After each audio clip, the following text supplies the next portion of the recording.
Hello and welcome to Positively United. I'm on the road, I'm in a hotel room, and you can hear in the background something that sounds like a tractor. That's the air conditioning unit, which I cannot turn off, and it's blasting away. I don't know about you in hotel rooms, I never have any luck with the air conditioning.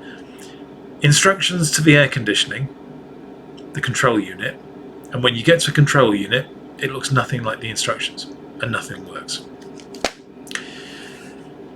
So I hope you can hear me over the din in the background. These are my player ratings from the United-Liverpool game yesterday. Game we won 3-2. Guaranteed our qualifications for Champions League. And as I said in my video earlier today, before I left home, I believe it's for Switch that should mean that United now announce Michael Carrick as the permanent head coach for next season. I don't see any reason now why to delay. Just get over and done with, announce it. No one's better qualified, no one can do a better job, no one has done a better job. You can't deny that.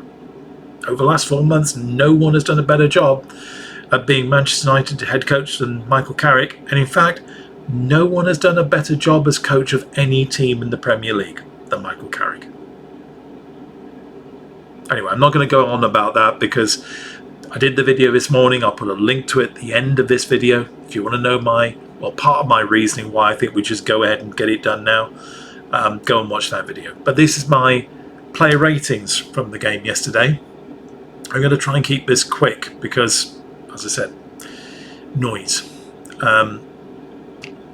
This is the team we started with. And I'll do the usual, go from goalkeeper to forward. Lamans. I suppose it was bound to happen at some stage that he made a mistake, because his performances have been remarkably mistake-free since he joined us, and he's been, I personally think, our outstanding purchase of the summer. But it was a terrible mistake that gave Liverpool the equalising goal. But I've seen virtually every other goalkeeper in the Premier League do that. And it's because of the way that teams play these days. Teams play out of the back. The long ball, hoof it up for a centre forward to head it down and you pick up the second ball, that's gone. And if a outfield player hits a pass and it doesn't get to the man, a goalkeeper's going to do that. It's just a lot more noticeable when a goalkeeper does it. So his lowest score of the season for me so far, 5.5. I can't give him anything more than that because the mistake was absolutely crucial. And at that stage, United appeared to be in full headless chicken mode. And if you were a betting man, you might put money on Liverpool at that stage of the game. 2 goals in 9 minutes. From 2-0 down to 2-2, they looked in the ascendancy for a bit. So,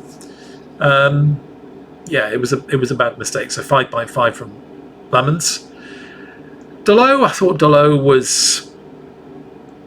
he was defensively okay. Although it should be said that both Liverpool goals did come down at our right-hand side. I thought the left of our defence was stronger than the right yesterday.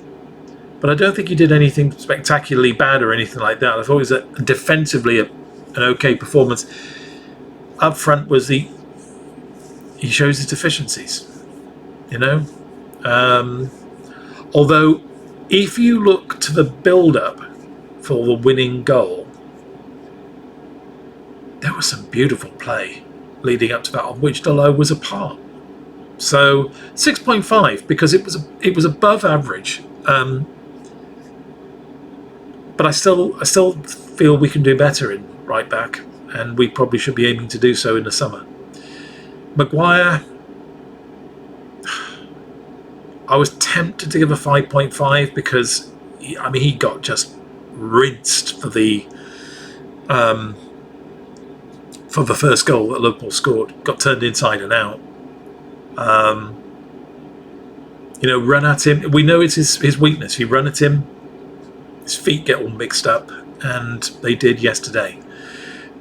And yet there was the usual Maguire authority at the back for all the other work he was asked to do, including I have to say, in the first half, you'll recall, he blocked a ball when he was on the ground with his head, and it looked like it nearly knocked him out. He looked really worse for wear. I thought referees were meant to stop the game when a player was struck on the head. Not just by elbows and fists and knees and stuff, but by the ball. If there's any question that the player has received some kind of concussion or whatever, I thought the referee was meant to stop the game. He didn't. He just waved it on.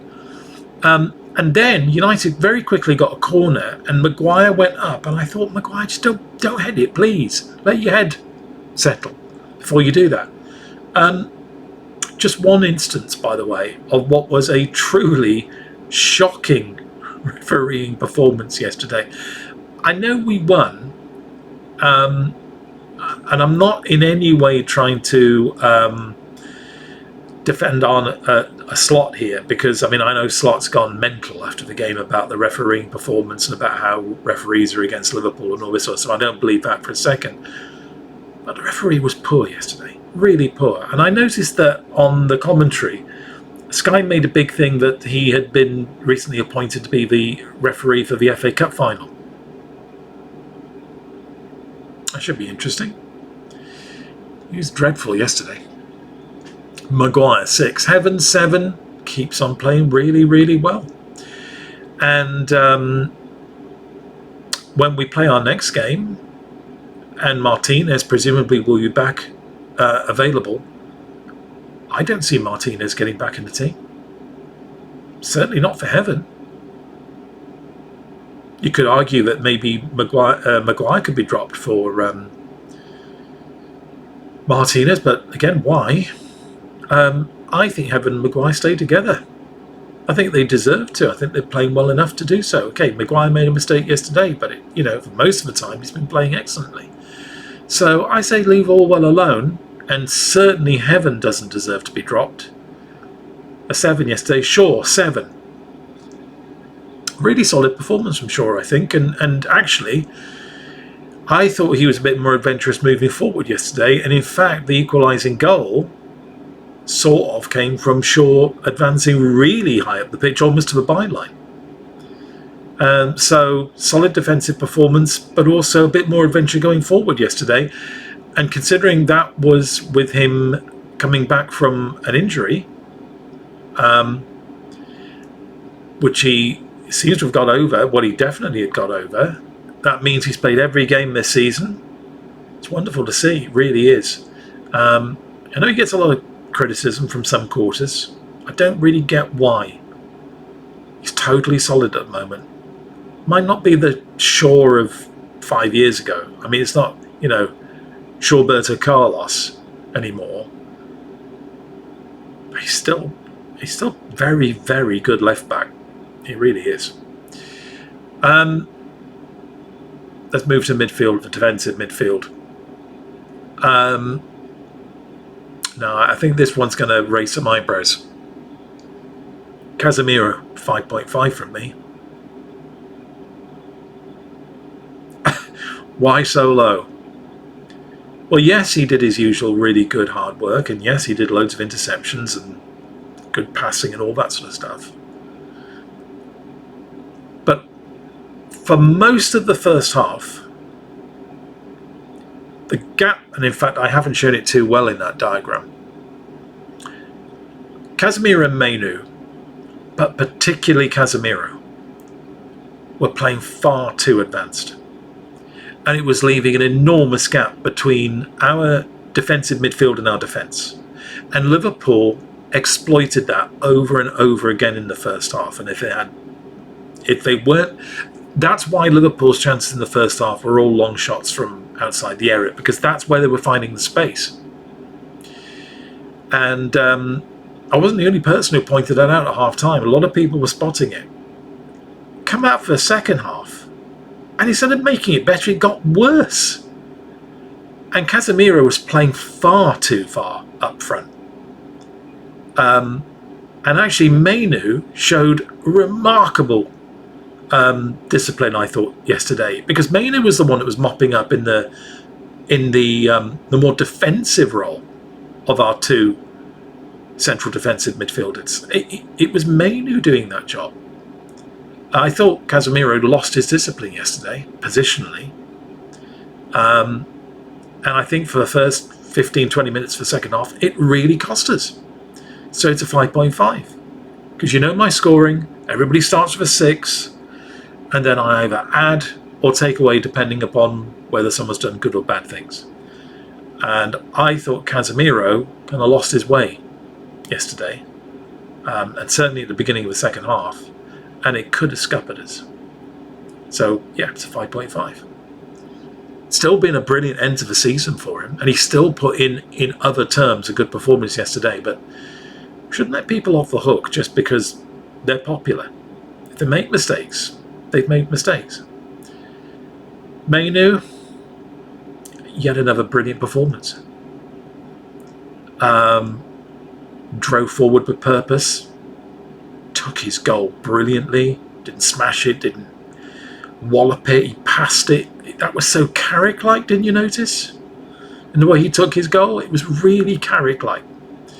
And I don't think it's my imagination, but the more he plays under Carrick, the more like Carrick he looks.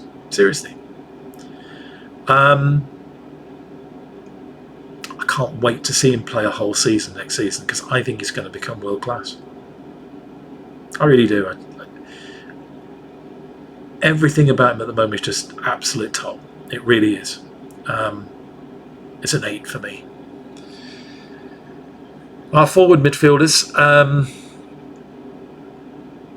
Cunha, wonderful again yesterday. Constant threat to Liverpool in the first half. His goal, okay, maybe a bit fortunate. He took the first, he first shot, he got it back, and then he buried the second.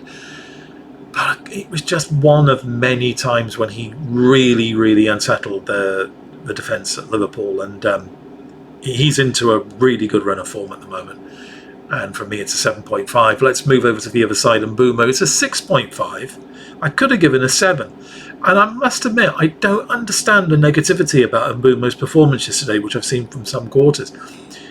Some people are giving him very low scores and really bad write-ups.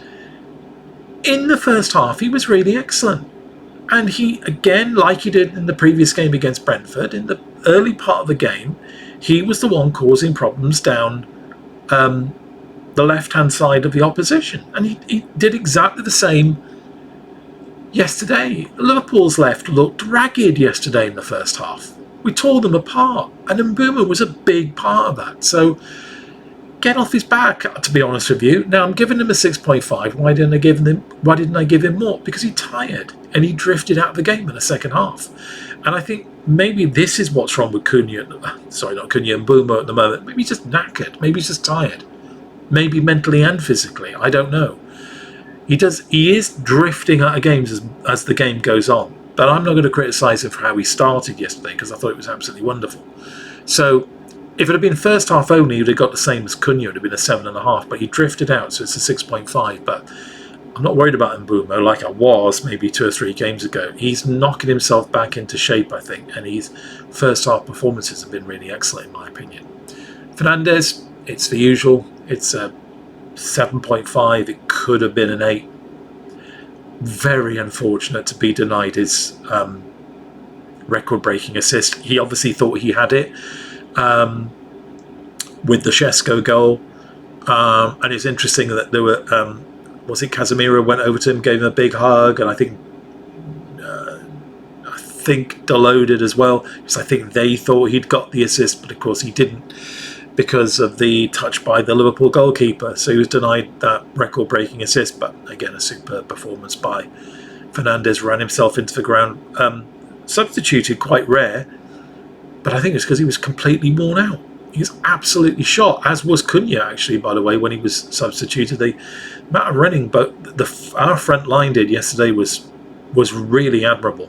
Really good pressing yesterday. They did well.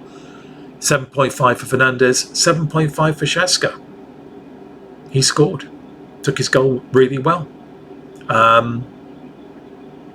When I say that, I mean, I mean, obviously the first attempt was saved, and maybe he could have done better with the first attempt, but the persistence is what really matters. And, you know, he got the goal, he scores.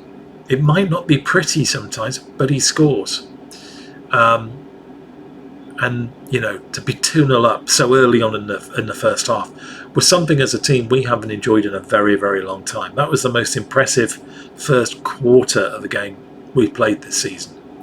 And Šeško was a part of it. I thought the hold-up play was really good yesterday. I thought his ball control was actually excellent. Yeah, he's starting to play himself into that role. After a lot of worries up until, say, 2 games ago, he's really making that position his own. And it was very unfortunate that he got taken off at half-time with the injury. I'm not sure if the injury was... because there was a rumour before the game he wasn't going to play because of an injury. I don't know if it was that injury that flared up, or whether it was the fact that he was unceremoniously shoved into the advertising hoardings at the end of the first half in what was a clear and obvious foul missed by the useless referee. Yeah. And it's Slot that's complaining about referees. After all the substitutions, there were 4 of them. This is how I think we ended up in the game, but as has happened quite often recently, at the end of the game our shape is a little bit fluid. But I think we ended up with 3 at the back, with Yoro, Maguire and Heaven, Shaw and Delo either side, Casemiro and Mainoo, Dorgu came on, Ahmad came on, and Xerxes came on. So let's give scores for the players who came on as substitutes. Yoro, 6, he wasn't on long enough to get anything better or anything worse. Same for Dorgu. Looked a little bit rusty, but didn't make any mistakes. So it's a 6. Same for Xerxes, there's no reason to give him, for me, anything other than a 6. Diallo, 5. I'm afraid Ahmad's performance was not good, and it was his misplaced pass at the beginning of the second half that let Liverpool back into the game. Now, okay, there was still work to do for Liverpool, and there was still an opportunity to stop that goal happening, and I mentioned earlier on that Harry Maguire didn't cover himself in glory for that first goal. But I think giving the ball away in that position at that time kind of sums up where Ahmad is at the moment, and it's not necessarily a great place. It was noticeable that at the end of the game Michael Carrick went over and gave him a big hug and tried to console him. I think a couple of the players did too. It looks a little bit of a lost soul at the moment. Now this might seem a bit odd. I think maybe he should start the next game. Let him get himself back into gear by playing. Let's wait and see. But we're qualified for Europe now. We're qualified for Champions League. Maybe it's time for Carrick to just mix it around a little bit and think more about playing players into good form, and than overly concerned about results now. The results game is over. I think we've qualified, so that's it. I think he can, if he wants to give Ahmad more than a hug around the shoulders and wants to build up his confidence, maybe let him play the whole of the next game. Maybe that's a way forward.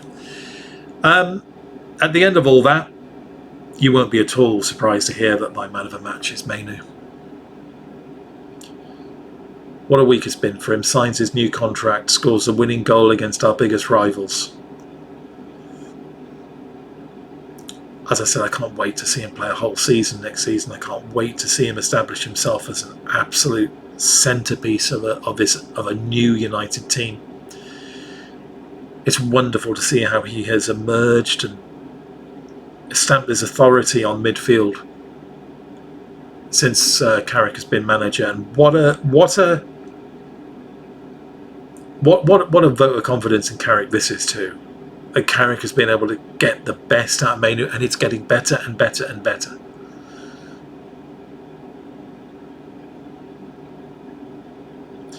Our previous manager was willing to sell Mainoo. Yeah, let that sink in. Unbelievable. Absolutely unbelievable. If anybody wanted any more proof that Ruben Amorim was a total fraud, his attitude to Mainoo is surely the absolute piece of evidence that you need. What more do you need? Yeah, Mainoo's a world-class player in the making. Let's hope it happens. A lot will depend, of course, on who we buy to partner up with him in midfield. I actually think, and I know this is probably sacrilege at the moment with the flowers that have been thrown at Casemiro, I actually think we can do better than Casemiro. How can I possibly mean that? Well, look, we shouldn't try to replace him. We shouldn't.